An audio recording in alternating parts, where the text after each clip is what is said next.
तो आज मैं बात करूंगा 5 ऐसी चीजों के बारे में जो तुम्हें अमीर बनने से रोक रही है या तुम अमीर बन सकते थे, लेकिन इन 5 चीजों ने तुम्हें अमीर नहीं बनने दी। आज हम बात करेंगे एक ऐसे ही पर्सन के बारे में, एक स्टोरी मोड में तुम्हें मैं ये चीज समझाऊंगा। ठीक है, एक पर्सन था यार, रोहन का एक सपना था कि उसका एक अपना कैफे हो। ठीक है, उसकी एक अपनी अच्छी लाइफ हो, एक अच्छी वाइफ हो, बच्चे हो, ठीक है, घर हो, घर के साथ साथ एक गाड़ी हो। इस टाइम पे रोहन जो है वो काम कर रहा है यार 50,000 रुपए की मंथली इनकम के ऊपर। जब वो 50,000 रुपए की मंथली इनकम के ऊपर काम कर रहा है तो सबसे पहली चीज उसके मन में क्या आती है भाई, उसने बहुत ज्यादा अच्छा मेहनत की। ठीक है, मतलब एक गाँव के लेवल पे होके वो 50,000 रुपए की इनकम जनरेट कर गया। ठीक है, उसकी बढ़िया एमएनसी में नौकरी लग गई। 13,000 रुपए उसका रेंट जा रहा है। ठीक है, 7-8 हजार रुपए उसके वैसे खर्च हो जाते हैं, लेकिन 30,000 वो जोड़ रहा है। अब यहाँ पे रोहन के साथ एक ट्विस्ट होता है। जब वो ऑफिस में जाता है ना, वो सबको देखता है यार कि यार उनके पास तो कितना अच्छा आईफोन है, उनके पास तो ये है, उनके पास तो वो है, भाई घड़ी पहनी हुई है,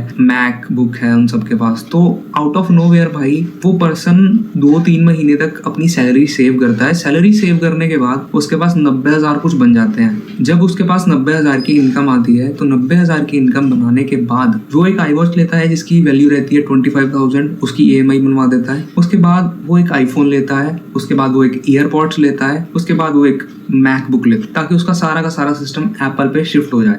उससे चलाने में टाइम लगता है, लेकिन उसे एक ये बताने का मौका मिल जाता है 2 महीने बाद कि भाई मैं भी गरीब नहीं हूँ, मेरे पास भी पैसे हैं। यहाँ पे यार तुम रोहन की सिचुएशन समझ सकते होगे कि भाई उसके हाथ में भाई एक 13,000 या 12,000 रुपए का फोन होगा। ठीक है, जो वो एयरपॉड्स यूज कर रहा है वो सिर्फ 500 रुपए के होंगे। ठीक है, या फिर जो भी चीज यार वो यूज कर रहा है, जो खाना खा रहा है, जहाँ खाना खा रहा है, जो कपड़े वो पहन रहा है, दिल्ली वालों के या पुणे वालों के लोगों के या बैंगलोर जैसी सिटी में जो अच्छे अच्छे कपड़े पहने जाते हैं वो भी उसके स्टाइल से मैच नहीं होंगे।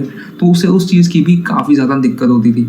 ठीक है, तो उसने उस चीज को भी मतलब परचेस करना शुरू कर दिया। तो 3 महीने सैलरी जोड़ने के बाद रोहन भाई साहब ने क्या किया, रोहन भाई साहब ने पैसे खर्च कर दिए और जो उसे 30,000 रुपए महीना बच रहे थे, जिसकी वो सिप कर सकता था, 10,000 रुपए इन्वेस्ट कर सकता था, लेकिन उसने 15 से 18,000 रुपए की इन सारी चीजों की किश्त बांधी। कितने साल तक की? 3 साल तक। अब इससे क्या हुआ, सोसाइटी पे क्या इफेक्ट पड़ा मुझे नहीं पता, लेकिन रोहन की फाइनेंशियल नॉलेज पे, रोहन की फाइनेंशियल एक्सपेंसेस पे कितना ज्यादा इफेक्ट पड़ा। कल को अगर रोहन बीमार हो जाए, छोड़ो अभी इसके बारे में हम बात नहीं करेंगे। उसके बाद 1 साल बीता, 2 साल बीते, 2 साल बाद रोहन ने अपनी जॉब चेंज की। जॉब चेंज करने के बाद उसकी सैलरी हो गई 75,000 रुपीज। अब यहाँ पे रोहन के पास एप्पल का आईफोन भी है, ईयरपॉड्स भी है, एक अच्छा मैकबुक भी है। ठीक है, पॉसिबिलिटीज हैं कि जो उसे रिच बनने में बहुत ज्यादा अच्छा दिखा रही हैं कि मैंने अच्छे कपड़े पहने, मैं एक अच्छी जगह रह रहा हूँ। तो जैसे ही उसकी सैलरी 75,000 हुई तो उसके बाद उसने क्या किया, उसके बाद भाई रोहन ने जो सैलरी हाइक हुई, जहां वो रहता था वो तो चलो उसे शिफ्ट करना पड़ गया और रेंट उसका थोड़ा सा इंक्रीज हो गया 17,000 रुपीज। जैसे उसका रेंट इंक्रीज हुआ 17,000 रुपीज, जब वो वहां पे जाने लगा तो भाई वहां के लोगों के स्टेटस और ज्यादा अच्छे थे।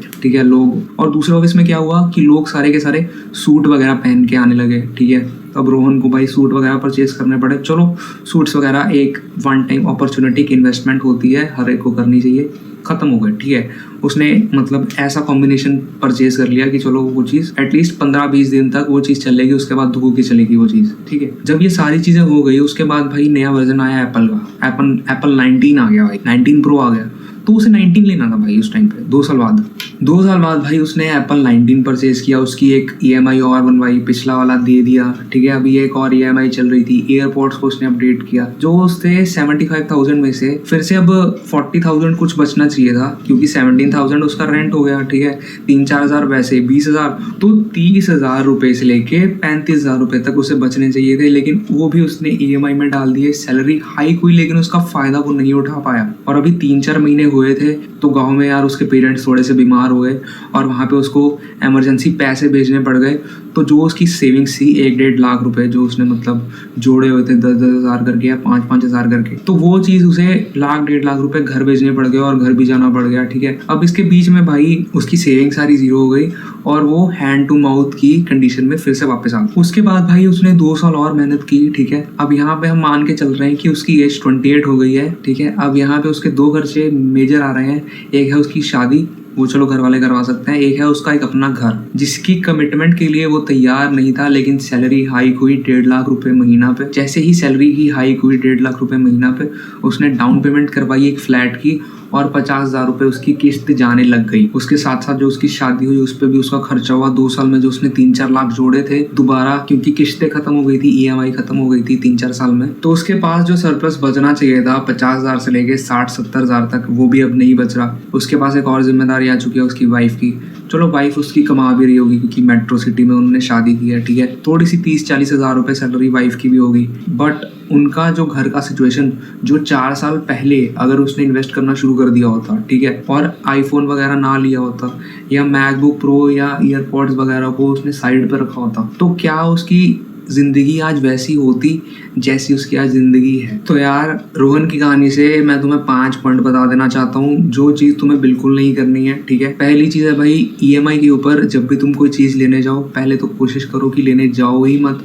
अगर तुम्हें बहुत ज़्यादा मेंटल सेटिस्फेक्शन चाहिए कि भाई नहीं ये चीज़ तो मेरे पास होनी चाहिए, अदरवाइज मेरा गुजारा नहीं होगा। फॉर एग्जाम्पल कि भाई मुझे गाड़ी या बाइक चाहिए ही चाहिए क्योंकि सुबह मुझे ऑफिस जाने में बहुत ज़्यादा दिक्कत होती है, तो बाइक मेरे लिए एक इन्वेस्टमेंट ऑप्शन रहेगा। लेकिन तुम बोलो कि भाई मुझे बाइक की जगह गाड़ी चाहिए क्योंकि भाई कभी कभी बारिश भी हो जाती है और मुझे बारिश में भीगना नहीं है, तो भाई गाड़ी जो है वो एक लाइबिलिटी वाला ऑप्शन रहेगा। उसके बाद भाई दूसरी चीज़ रोहन ने की कि चल भाई तेरे पास अगर आईफोन आ गया तो 2 साल बाद अपग्रेड करने की क्या ज़रूरत थी। सारी चीज़ें अगर 5,000 की सिप चल रही थी तो 5,000 की सिप को तुम 10,000 या 15,000 भी कर सकते थे। लेकिन नहीं भाई, हम एक अच्छे ऑफिस में चले गए, हमारा एक अच्छा हाइक हो गया, तो हमें अपना लिविंग ऑफ स्टैंडर्ड भी मेंटेन करना है। बट वो ऑलरेडी मेंटेन था तो तुम्हें और ज़्यादा मेंटेन क्यों करना था, मैं इस चीज़ को नहीं समझ पा रहा हूँ, ठीक है। तो यार एक और चीज़ आती है कि रोहन ने कभी भी इन्वेस्टिंग पे ध्यान नहीं दिया। इन्वेस्टिंग पे उसका बिल्कुल ध्यान नहीं था, सेविंग पे था, लेकिन वो भी एक टाइम पे चले गई क्योंकि इमरजेंसी कभी भी बता के नहीं आती है। उसके लिए तुम्हें अपने आप प्रिपेयर रहना पड़ता है। जो तुम एप्पल के फ़ोन ले रहे हो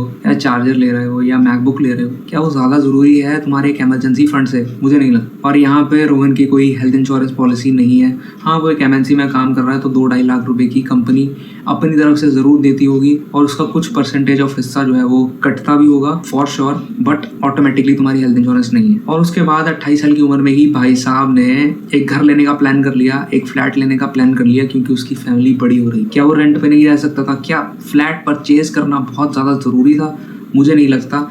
अगर वो 20,000 रुपये रेंट जहाँ दे रहा है तो 30,000 रेंट कर देता, 20,000 की SIP कर देता, 10 साल बाद वो 20,000 की SIP क्या कंपाउंडिंग में मचा देती धूम, वो तुम भी नहीं सोच सकते। और 40,000 हम यहाँ पे उसकी वाइफ का मिस कर रहे हैं, जो कि अब ग्रोसरी में हेल्प करेगा, रेंट में हेल्प करेगा और सेविंग्स में हेल्प करेगा, इमरजेंसी फंड को बिल्ड करने में हेल्प करेगा। लेकिन अगर वाइफ के भी मतलब वैसा ही हुआ कि भाई मुझे भी वैसी ही जिंदगी जीनी है जैसी आप जी रहे हो, वो चीज़ यार रेडी टू गो नहीं हो पाएगी और पैसे कमाने में थोड़ी सी दिक्कत आएगी ही आएगी। तो हम ये चीज़ भी सोच सकते थे कि भाई अगर उन दोनों ने प्रॉपर मिलके 40,000 रुपये महीना भी इन्वेस्ट किया होता अगले 10 साल के लिए तो एक अच्छा कॉर्पस बन जाता और फ्लैट की जगह वो एक अच्छा अपना घर ले लेते हैं। क्योंकि आगे आने वाले टाइम में भाई बच्चा होगा, फिर उसकी फीस, उसके बाद भाई पेरेंट्स बूढ़े हो रहे हैं तो हॉस्पिटल के बिल्स या मेडिकल एक्सपेंसेस, अगर हेल्थ इंश्योरेंस नहीं है तो हेल्थ इंश्योरेंस प्लीज़ इस सारी चीज़ों के लिए करवा के रखो। और 5वीं चीज़ है कि अगर तुम इतने 10-10, 12-12 घंटे काम कर रहे हो उसके बाद भी तुम्हें फाइनेंशियल फ्रीडम नहीं है कहीं आने जाने की, तो वो काम करना बहुत ज़्यादा बेकार है। यहाँ पर रोहन की सबसे बड़ी गलती यही है कि वो अपने साइड हसल पे काम नहीं कर रहा है जो 10 साल बाद उसे एक बड़ा बिजनेस क्रिएट करके देगी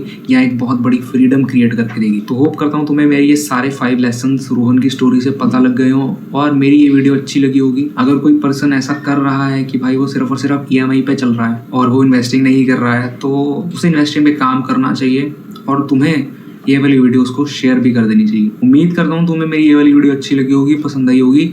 मिलता हूँ मैं तुम्हें अगली वीडियो में।